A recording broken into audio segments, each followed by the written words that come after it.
வணக்கம். விரிந்த பார்வையின் இன்றைய காலை நேர செய்திகள் வாசிப்பவர் சூர்யா தேவி. மருத்துவர்களின் குடும்ப வாரிசுகளுக்கு இனி அரசு பணி வழங்கப்படும் என்று அமைச்சர் மா சுப்பிரமணியன் தெரிவித்துள்ளார்.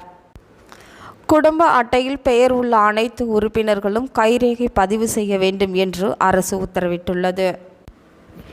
இன்றைய தினம் நெல்லை பாளையங்கோட்டையில் உள்ள பெல் மைதானத்தில் நடக்கும் பாரதிய ஜனதா கட்சி பொதுக்கூட்டத்தில் பிரதமர் நரேந்திர மோடி அவர்கள் கலந்து கொண்டு உரையாற்றுகிறார்.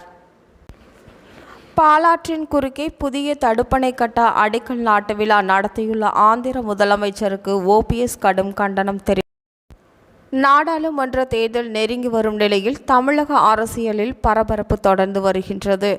இந்நிலையில் தமிழ்நாடு காங்கிரஸ் கமிட்டியின் ஊடக தொடர்புத்துறை தலைவராக பொருளாதார நிபுணர் ஆனந்த் சீனிவாசன் உடனடியாக நியமிக்கப்பட்டுள்ளார்.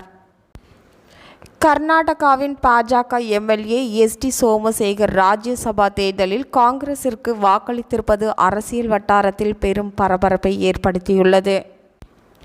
2 பாஜக MLAக்கள் அதிமுகவில் இணையப் போவதாக தகவல்கள் வெளியாகி வரும் நிலையில் பெரிய தலைவர்கள் விரைவில் பாஜகவில் இணையப் போவதாக இன்னொரு தகவல் வெளியாகியுள்ளது.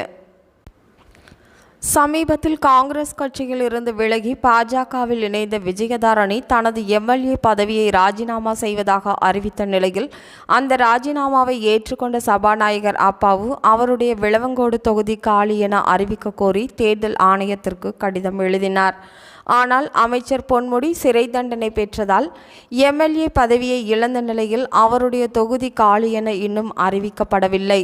அது ஏன் என பாஜகவினர் கேள்வி எழுப்பியுள்ளனர். மாநிலங்களவை இடம் தொடர்பாக அதிமுக தரப்பில் எந்த உத்தரவாதமும் வழங்கப்படாததால் அதிமுக தேமுதிக கூட்டணி பேச்சுவார்த்தையில் இழுபறி நீடித்து வருவதாக தகவல்கள் வெளியாகியுள்ளன. இத்துடன் செய்திகள் நிறைவடைந்தன.